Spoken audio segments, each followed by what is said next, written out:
Hi, I'm John Stevenson, and we'll be talking about being single in our continuing study of biblical ethics. Now, I have a confession to make. When I talk about being single, I've not had a lot of experience. I met my wife when I was 19, and we were married a year later. Actually, I was still 19 when we were married. So I've lived, and we're going to be celebrating, as of this recording, just in a few weeks, our 45th anniversary. So I've not had a lot of experience being single, and so I'm going to go to someone who has had a lot of experience. We're going to look at the Apostle Paul. 1 Corinthians chapter 7, and we've looked at some things in this chapter, but now we're going to look at those aspects that speak about being single. He says in 1 Corinthians chapter 7, verse 1, "Now concerning the things about which you wrote, it is good for a man not to touch a woman. But because of immoralities, each man is to have his own wife, each woman is to have her own husband." So if you're going to be single, make sure it's really single, because you're supposed to have your own wife, your own husband, if you're married. He goes on to say, verse 3, "The husband must fulfill his duty to his wife, and likewise also the wife to her husband." I take that in a number of ways, but it includes sexual sort of, and if I can call them duties, I think of it more of as a pleasant experience. But you know that both the husband and the wife are to take care of each other's sexual needs. Verse 4, "The wife does not have authority over her own body, but the husband does. And likewise," notice it goes both ways, "and likewise also the husband does not have authority over his own body, but the wife does." That we are there if we're married, and like I said, that's been my experience of being married. Married my college sweetheart, and so we are there for one another, both emotionally and spiritually, but also physically. Verse 5, Paul warns, "Stop depriving one another." And I take this, you can refer to emotional deprivation or spiritual, but in context I think it's primarily physical that it's talking about. "Stop depriving yourself one another, except by agreement for a time, so that you may devote yourselves to prayer and come together again, so that Satan will not tempt you because of your lack of self-control." That's the issue, that there is to be an outlet for your sexual needs, and that's called marriage. But notice verse 6, "But this I say by way of concession, not of command." In other words, I'm not saying you have to be apart for long seasons of prayer. And we're not talking half hour. I'm talking about days and weeks of prayer. Yes, you are allowed to do that. Yes, it's okay. But I say that by way of concession. If you feel the need for that, but don't let it lead to temptation, which will lead to sin. That's the point. Verse 7, "Yet I wish that all men were even as I myself am." Well, what does that mean? Well, Paul was single. He was not married, and by all indications, I can't say this for sure, but it does not appear that he had been married. Some people have a difference of opinion. I think they're wrong.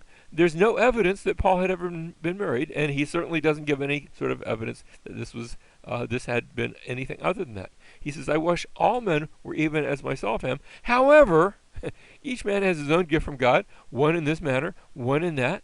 Not everyone is so gifted." And let me just say, if you're married, you're not so gifted. You're already married. Verse 8, "But I say to the unmarried, and even to those who had been married, widows," somebody who you've been married and then maybe there's been a loss of life, and now you're single again. "I say to the unmarried and to widows that it is good for them if they remain even as I." There's something good. There's a positive factor about singleness. Now I'm addressing this to those who are single, because if you're married, then that's not the option. One of you has to die, and I'm not saying you should try to bring that about. Verse 9, "But even there, if they're single or single again," verse 9, "but if they do not have self-control, then let them marry, for it's better to marry than to burn," and our translators added, I think justly so, "to burn with passion." I think that's probably the idea behind that. And so, if you feel like you can't be single, then go be married. That's okay. But we're going to look at some benefits of being single. I think there's benefits of being married too, but that's not what we're looking at right now. So Paul says, be single, that's the best. But if you be married, it's okay to be married, but it's better to be single. And don't be single but sexually burned. It's better there to be married.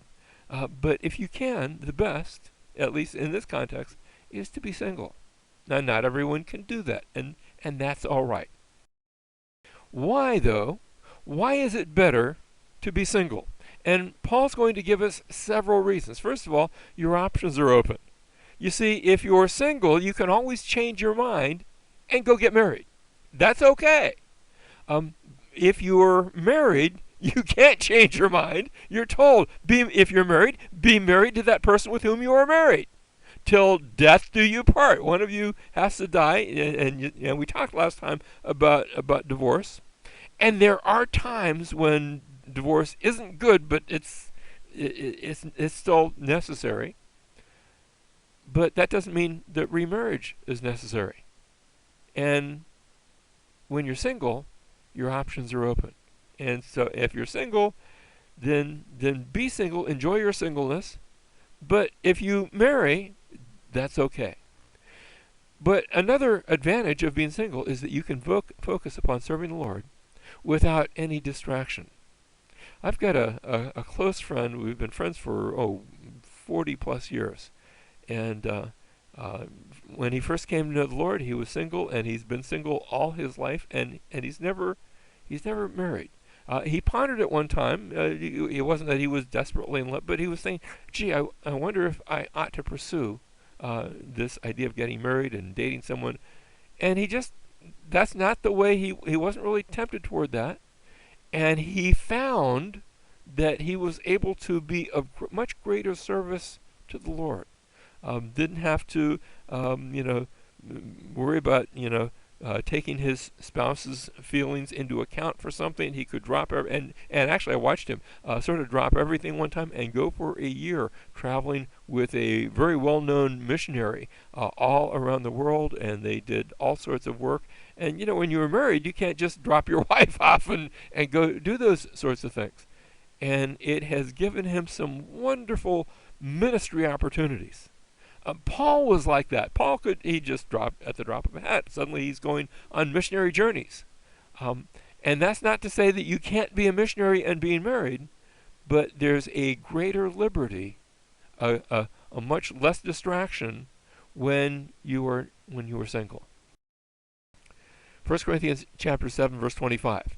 Now concerning, I'm jumping ahead in the chapter because he's talking about some other things that we've already looked at, but Paul now says, now concerning virgins, those who haven't been married, not talking about widows now, I have no command of the Lord, but I give an opinion as one who by the mercy of the Lord is trustworthy. So he's not going to say, thus saith the Lord, be single, thus saith the Lord, be married. He's not going to say that, but he's going to give you some guidance along the way. Verse 26, Paul says, I think then that this is good in view of the present distress. You see, there was persecution that was beginning to come about. And not only was it beginning to come about, it was going to get a lot worse. Right there in Corinth, there had been some arrests, and there had been people that were getting beaten in court. And Paul says, it's good that for a man to remain as he is. Now, remain as he is, that means if he's married, stay married. But if he's not married, it's okay. Paul doesn't just say it's good. It's okay. It's good for a man not to be married at this present time because of this present distress. Verse 27, he asks, are you bound to a wife? Do not seek to be released. Be married. Are you released from a wife? Do not seek to be married. Do not seek a wife. In whatever state you are, be there.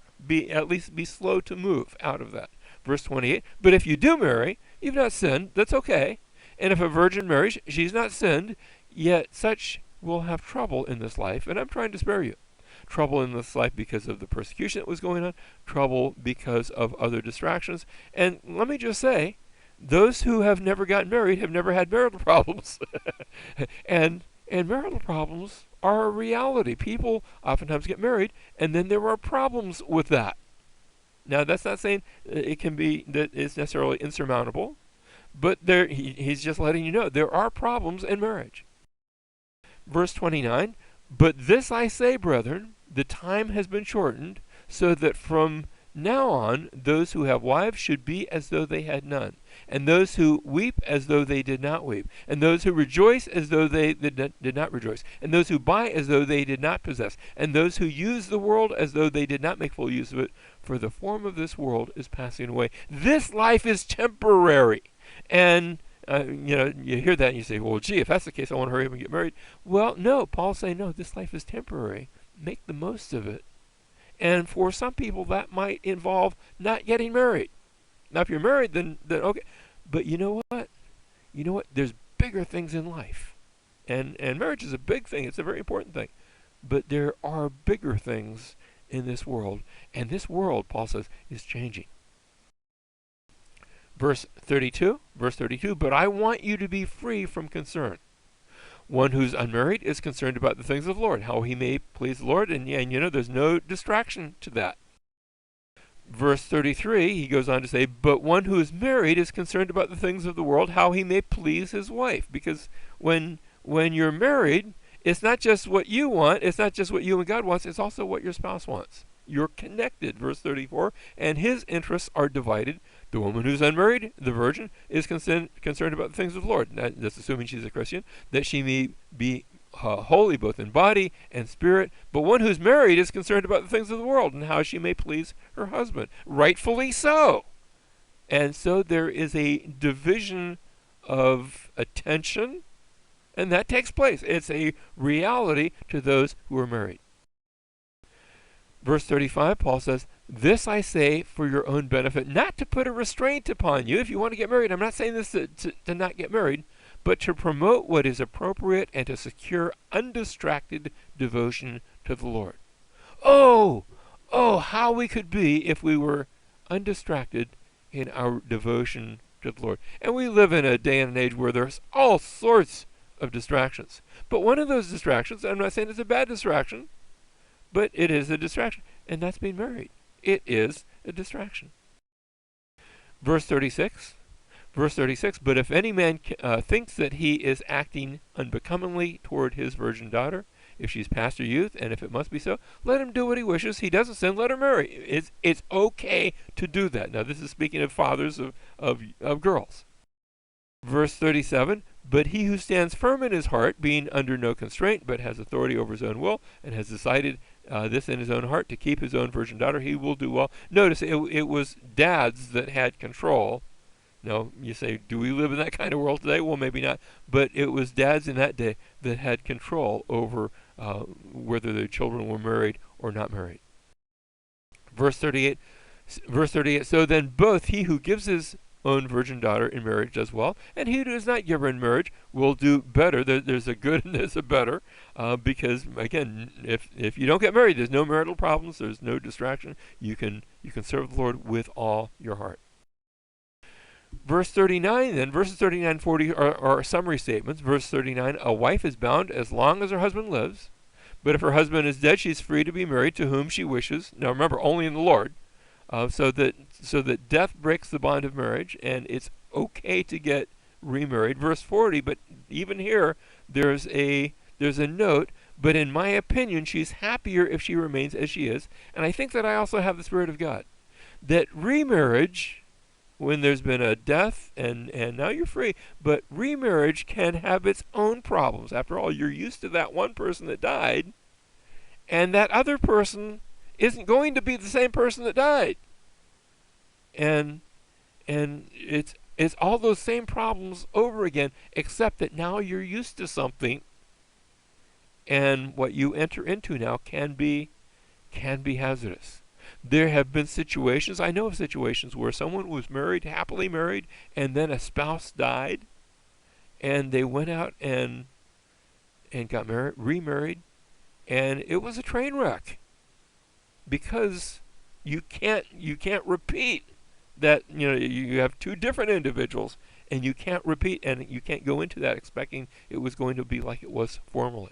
Now, I'm not saying it is always like that, but there's danger ahead. And remember that our principle: if you're single, you can always change your mind later on. But once you're married, that's it.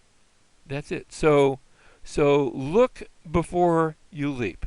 That's the final principle.